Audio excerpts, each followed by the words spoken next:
हम चाहते हैं कि हमारे बच्चे को रोजगार मिले। हम चाहते हैं कि हमारा बच्चा हमारे घर में पैसा लेके आए और बोले कि माँ, तेरे को बाहर सरकार के फ्री खाने राशन की स्कीम पे जरूरत नहीं है, मैं तेरे लिए कमा सकता हूं। इन्होंने साथियों हर स्तर पे आपके साथ धोखा किया है और अब आपका समय आ गया है इनसे सवाल करने का कि भाई किस तरीके से तुम सरकार चलाते आए हो। अब समय आ गया है इनको इनकी हरकतों के लिए अकाउंटेबल होल्ड करने का। साथियों, ये लोग पिछले 10 साल से आपके साथ हैं, ये 10 साल से आप पे राज करते आए हैं और आज भी जब ये आपके बीच में आएंगे तो अगले 15 साल का सपना दिखाएंगे।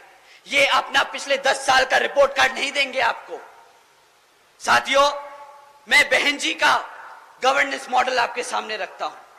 हम 2007 में सत्ता में आए थे और हम 2012 तक सत्ता में थे, पर आज भी बहन जी के ऊपर से गाइडलाइंस है कि आप आगे आने वाले 5 साल के लिए क्या करेंगे वो नहीं बताएंगे। आपने पिछले 5 साल में क्या किया आप वो बताएंगे। जनता को पता होना चाहिए कि आपकी कार्यशैली कितनी मजबूत है, वो आपके भरोसे पे वोट दे, आपके काम पे वोट दे। तो साथियों, मैं आपके सामने बहन जी के कुछ काम आपके सामने रखता हूं और आप ही डिसाइड करना कि आपके लिए, आपके बच्चों के लिए सही नेता कौन है। बहन जी के गवर्नेंस मॉडल के तहत साथियों, बसपा की सरकार ने महामाया गरीब बालिका आशीर्वाद योजना चलाई थी, जिसके तहत 3,25,000 बच्चियों को 1-1 लाख रुपए देने का बहन जी ने काम किया था।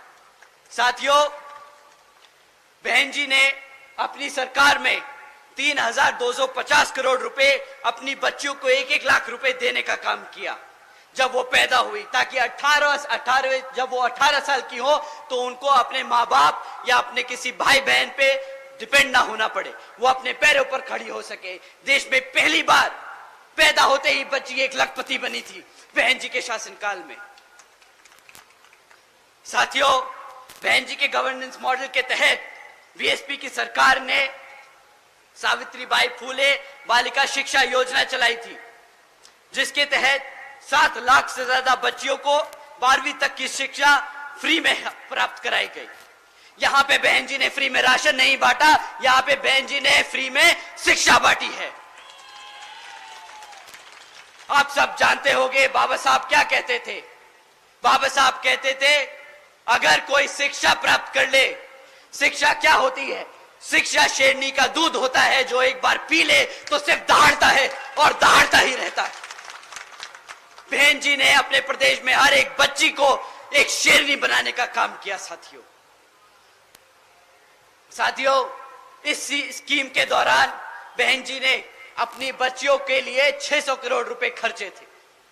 हमने कभी इधर उधर पैसा नहीं उड़ाया। बहन जी ने हमेशा बहुत टारगेटेड, बहुत सटीक तरीके से सही जगह वो पैसे का इस्तेमाल किया, ताकि आने वाली जनरेशन किसी के सामने हाथ ना फैलाए।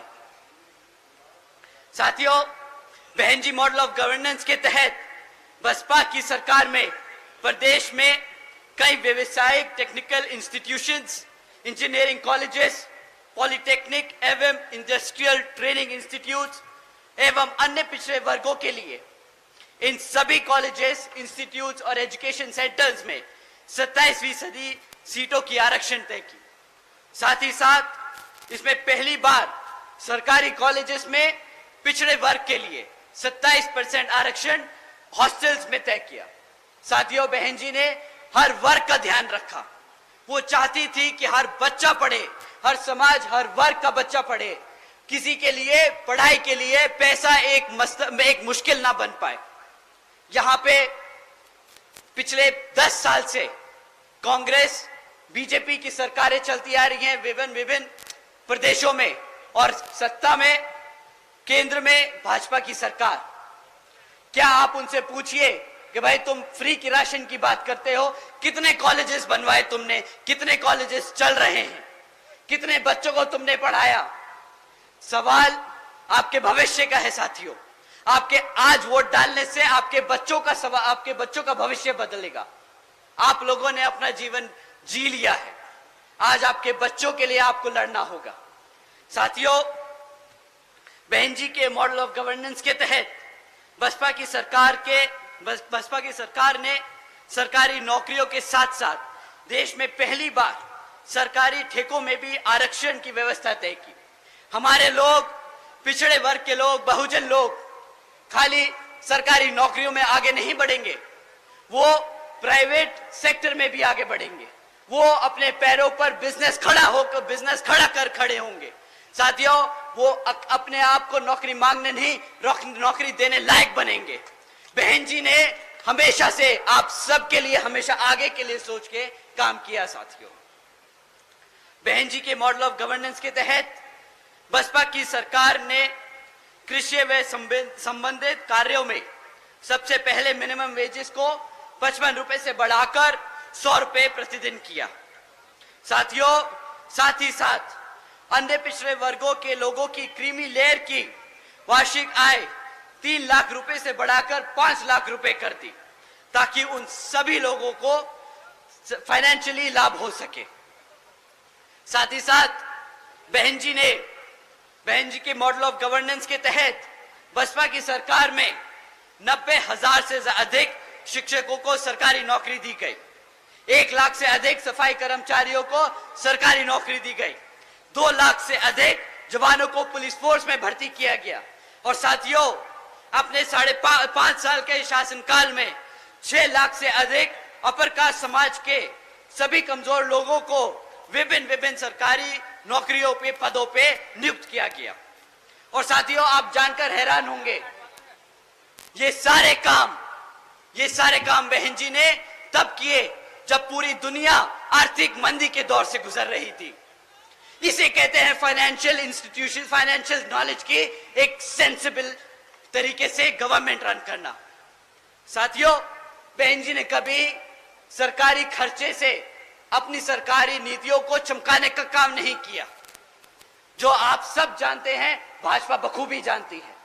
100 करोड़ सैंक्शन करेगी पॉलिसी के लिए, उसमें से 75 करोड़ रुपए उसको एडवर्टाइज करने के लिए खर्च देगी। बहन जी ने कभी ऐसे काम नहीं किए। उन्होंने आपके टैक्स के कमाए हुए पैसे को बखूबी समझा कि वो कितनी मेहनत से कमाया जाता है, और सब जगह वो बांटने का काम किया, क्योंकि वो हमेशा से चाहती हैं कि बाबा साहब और मान्यवर साहब श्री काशीराम जी के सपनों को वो इस प्रदेश में नहीं बल्कि पूरे देश में लागू करके उनके सपने को पूरा कर सके।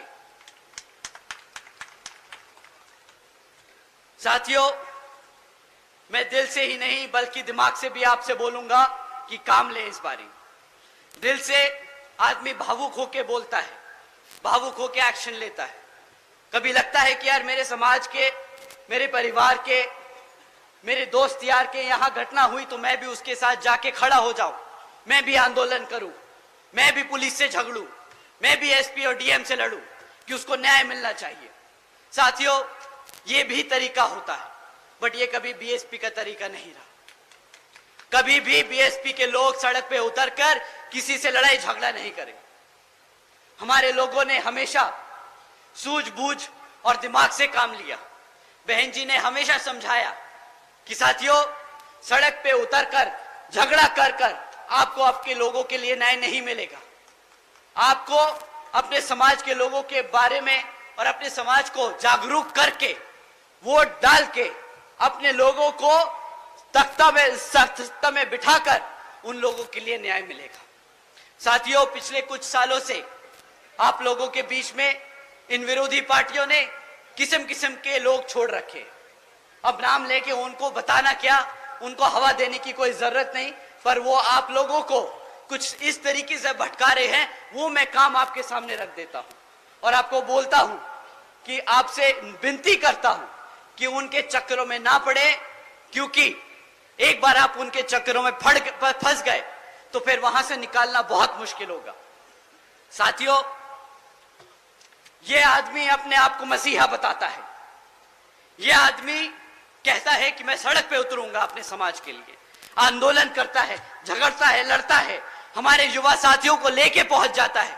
फिर क्या होता है, हमारे युवा साथियों पे मुकदमे होते हैं, और जैसे ही मुकदमे होते हैं वे बेचारे ढूंढते फिरते हैं कि भाई साहब हमें बचाओ। वो आदमी फिर यहां से छोड़ के दूसरी जगह भाग जाता है, वहां पे आंदोलन करता है। और इस कारवां में हमारे सभी युवा साथियों पे मुकदमे दर्ज कराता जा रहा है। अगर आप पे एक बार मुकदमा दर्ज हो गया साथियों, तो सरकारी नौकरी मिलने में मुश्किल हो जाएगी, रोजगार मिलने में मुश्किल होगा। ये आपको आज गरम खून नहीं दिखा के, इमोशनल करके आपको सड़कों पे ले जा रहा है और बाद में फंसा रहा है। साथियों, सड़क पे लड़कर आपको वोट, आपको आपकी ताकत, आपको सत्ता में आने का मौका नहीं मिलेगा।